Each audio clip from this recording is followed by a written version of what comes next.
अस्सलाम वालेकुम स्टूडेंट्स, आज हमारा टॉपिक है फिजिक्स का water pressure and pressure of gases. इससे पिछले लेक्चर में हमने पास्कल्स लॉ को पढ़ा था। आज हम प्रेशर ऑफ गैसेस में बॉयल्स लॉ को पढ़ेंगे। फॉर एग्जांपल, अगर मैं एक वुडन ब्लॉक लेती हूँ और उसको एक टेबल पे रख देती हूँ तो ये वुडन ब्लॉक क्या करेगा, it exerts pressure on it words downward. अब ये तो सॉलिड सब्सटेंस था और हम बात कर रहे हैं लिक्विड्स की, ठीक है। So liquids also exerts pressure on the base of the container and on the side walls also, because जो कंटेनर होता है वो लिक्विड को जस्ट अपनी बेस पर ही नहीं होल्ड करता, बल्कि जो कंटेनर की साइड वॉल्स होती हैं वो भी पूरे लिक्विड को इंक्लोज्ड किए हुए होती हैं। इसलिए जो लिक्विड का प्रेशर है वो जस्ट बेस पे नहीं लग रहा होता, उसकी साइड वॉल्स पर भी लग रहा होता है।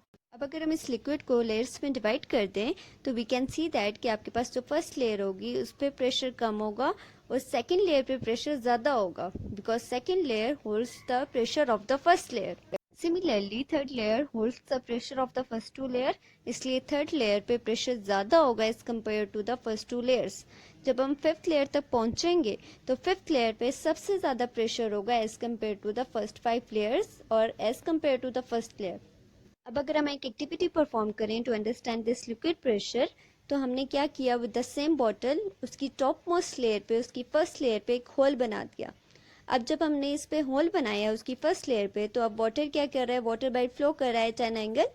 जब हमने उसकी सेकंड लेयर पे होल बनाया तो अब जो वाटर फ्लो कर रहा है at wider angle as compare to the first one, ठीक है। जब हमने थर्ड लेयर पे उसका होल बनाया, फोर्थ लेयर पे बनाया और एट द एंड जब हमने फिफ्थ लेयर पे सबसे लास्ट लेयर पे जब होल बनाया तो यहाँ पे जो वाटर फ्लो कर रहा था वाइडर एंगल पे कर रहा था as compare to the top most layers. So it proves that कि आपके पास जो लिक्विड की बॉटम लेयर है उसमें सबसे ज़्यादा प्रेशर होता है as compare to the upper layer, ठीक है। जैसे जैसे आप डेप्थ में जाते जाते हैं आपके पास जो लिक्विड का प्रेशर है वो इंक्रीज होता जाता है। नेक्स्ट टॉपिक है हमारे पास बॉयल्स लॉ। 1662 में Robert Boyle stated that at constant temperature the volume of a fixed mass of a gas decreased by half when the pressure on it was doubled, which means कि अगर हम gas पे pressure को double कर देते हैं तो उसका जो वॉल्यूम है वो हाफ हो जाता है, ठीक है, डिक्रीज हो जाता है। लेकिन जब हम प्रेशर को डिक्रीज करते हैं तो उसका जो ओरिजिनल वॉल्यूम है वो अपने वॉल्यूम से इंक्रीज कर जाता है। इसी को हम बॉयल्स लॉ कहते हैं। सो बॉयल्स लॉ में क्या बताता है कि प्रेशर और वॉल्यूम जो है वो एक दूसरे के इन्वर्सली प्रोपोर्शनल है, ठीक है। अगर प्रेशर ज़्यादा होगा तो वॉल्यूम कम होगा, अगर प्रेशर कम होगा तो वॉल्यूम ज़्यादा होगा, ठीक है। Both are inversely proportional to each other.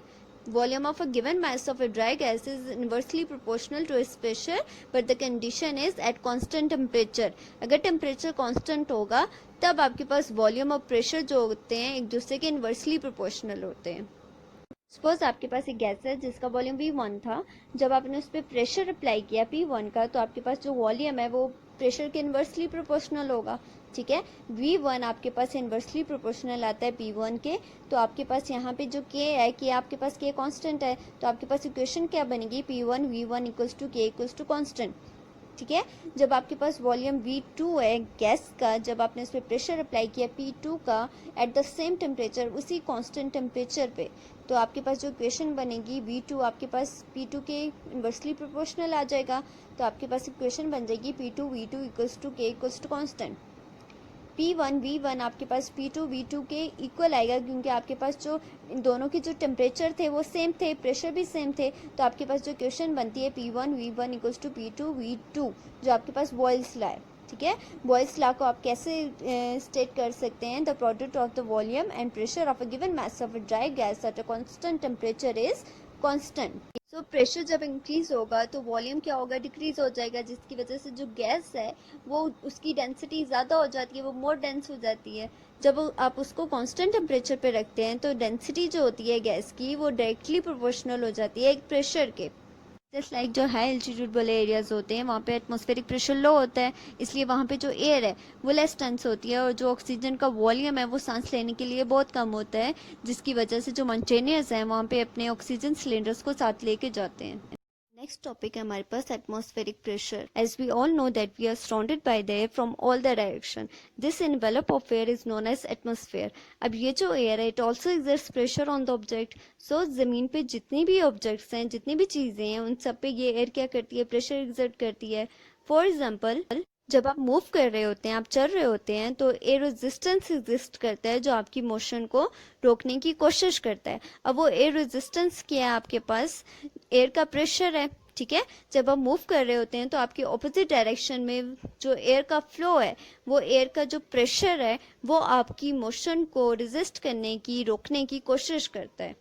अभी हमने क्या पढ़ा था? That liquid exerts pressure in all direction. ठीक है, अगर ग्रेविटी की वजह से लिक्विड का प्रेशर डाउनवर्ड डायरेक्शन में है, उसकी बॉटम लेयर में सबसे ज़्यादा है, तो जैसे जैसे हम ऊपर जाते जाएंगे प्रेशर डिक्रीज करता जाएगा, विच मीन्स कि जो लिक्विड का प्रेशर है exerts in all direction, not only just in the downward direction. Liquid के एक और पॉइंट क्या आता है? That at any point in a liquid pressure is the same in all direction. अगर लेट्स सपोज अगर मैं कोई भी पॉइंट लिक्विड का लेती हूँ, तो उस पॉइंट पे जो प्रेशर लग रहा है उसकी सारी डायरेक्शन में उतना ही प्रेशर होगा। So just like liquids, air also behaves in the same way. Gravitational force pulls the air in the downward direction. अब जो gravitational force है वो एयर पे प्रेशर लगाती है डाउनवर्ड डायरेक्शन में। अब ये जो प्रेशर है इसको हम एटमॉस्फेरिक प्रेशर या फिर एयर प्रेशर कहते हैं। अब अगर हम एटमॉस्फेयर को भी लेयर्स में डिवाइड कर दें, जस्ट लाइक हमने जो लिक्विड में एक्टिविटी परफॉर्म की थी, तो यहाँ पे जो आपके पास एटमॉस्फेयर की जो लेयर्स आती हैं, 5 लेयर्स आती हैं। ट्रोपोस्फेयर है, स्ट्रेटोस्फेयर है, मेसोस्फेयर है, थर्मोस्फेयर है, एक्सोस्फेयर है। ठीक है, अब यहाँ पे जो सबसे बॉटम लेयर है इसकी ट्रोपोस्फेयर, वहाँ पे प्रेशर, एयर का प्रेशर सबसे ज़्यादा होगा as compare to the upper most layer. ठीक है, because weight of the air above troposphere is greater than the weight of the air above stratosphere। ठीक है, जो ट्रोपोस्फेयर पे जो वेट है एयर का वो सबसे ज़्यादा है as compare to the stratosphere, क्योंकि जो आपके पास ट्रोपोस्फेयर है उस पर बाकी सारी 4 लेयर्स का वेट आता है, इसलिए जो एयर का प्रेशर है वो ट्रोपोस्फेयर पे सबसे ज़्यादा होगा as compare to the upper most layer.